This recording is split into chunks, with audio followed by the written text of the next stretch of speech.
Welcome back. In this video, I'm going to be showing you how to make this Aloo Chana Chaat.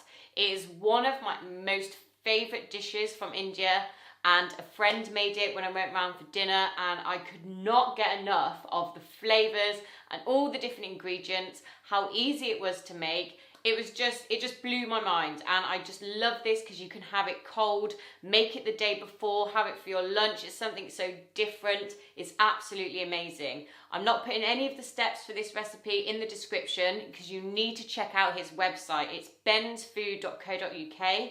and you can find the link in the description. He's got so many recipes there that are tried and tested and that are just delicious. I'm slowly working my way through them, but this has to be one of my ultimate favourites. I'm going to go through all of the ingredients with you and then show you how to do it, and then of course share with you the end product, so make sure you carry on watching this video.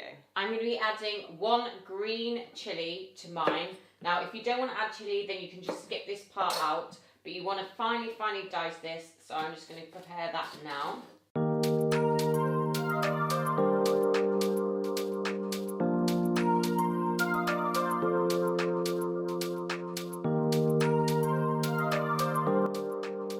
Next you want to prepare your onion, and I'm using a medium red onion, and I think the red onion gives a really good colour, and it goes perfectly in salads just like this. So you want to just cut it up really finely. Perfect. Now to wipe away my tears. That onion was strong. You want 2 large Maris Piper potatoes, or an alternative which I'm going to be using today is sweet potato. You want to peel them and then cut them into evenly sized cubes. Next, add 2 tablespoons of ghee into a baking tray. If you haven't got any of that, then you can use some oil. And you want to preheat your oven to gas mark 5, 190 degrees Celsius or 375 degrees Fahrenheit. You want to place this into that pre-prepared oven for about 5 minutes to heat up the baking tray and melt the butter or heat up the oil if using. Once all of your ingredients are prepared and your potatoes have cooled, you want to place the potatoes into a large bowl along with the chickpeas, 1 finely diced green chilli. If you don't want to add that, you do not have to. The onion finely diced, and a good handful of freshly chopped coriander. Mix that together. Time to assemble. So you want to place some of this mixed up chickpeas, onion and sweet potato. Sprinkle over with just a handful of cashew nuts. Now again, on the website it does say peanuts, but you can substitute it for whatever nut that you like. I think cashews work really well. Here I've got some Bombay mix, and I'm just going to sprinkle that over the top. Here I've got 2 tablespoons of pomegranate seeds.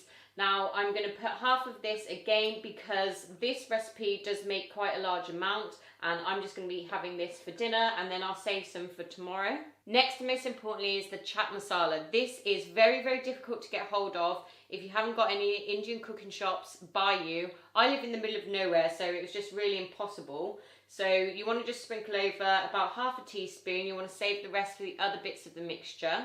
I managed to get this online from Amazon. It was actually really expensive, and this is actually Waitrose. I'm sure that they do it in supermarkets, but I could not find any where I was, so I just got mine online. Next thing you want to add is some Greek style yogurt, or you can use natural yogurt. This is just what I always have in the fridge, so I just thought I'd use it. You want to grab a nice big tablespoon and place that into the middle. Next, some mango chutney, just to add a little bit of sweetness. So you want roughly half a teaspoon of this. I don't want any of the chunks that are in it, so try and just spoon down and get the ones without the chunks, and just splash this over the mixture.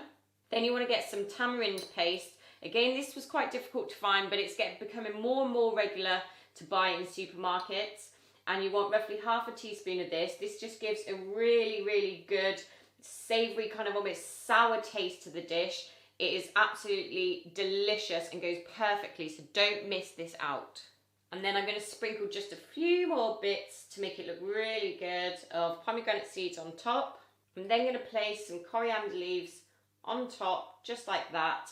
So then it just adds a bit more vibrant colour, and that is literally it. It is done. Yes, there is a variety of different ingredients, and if you don't have them already, it may seem like a pain to get them. Like when I first wanted to make this dish, straight after I had ate it pretty much, I went to the supermarket, couldn't find what I wanted, which was the chaat masala mix, and then I couldn't find it at any supermarkets like 2 days later. So I did end up getting it online, and then it was like a week until I could then finally eat this again. But once you've got it, then obviously it's going to be there, and you can use it for other dishes and explore different dishes that you use, those different spices or the tamarind paste, etc. So time to try this. Try and get a little bit of everything on your fork, so then you've got that whole sensation of flavours. It is just so good. I can't stress it enough. I don't know why, but I've just fallen completely in love with this dish. So you've got that sweet, that sour, you've got that crunchiness from the Bombay mix, you've got the crunchiness from the cashews, you've got a different kind of crunch from the onion. It's really substantial, just like my friend says in his website. If you use potatoes and the chickpeas, it does make it very, very filling. So you could normally have it as a starter or as a side to go with a curry, but you could just have it for your lunch or even for your dinner if that's what you desire. I hope you've enjoyed this video. Make sure you subscribe and hit the notifications bell so you know when my next video is being posted. I will see you in my next video.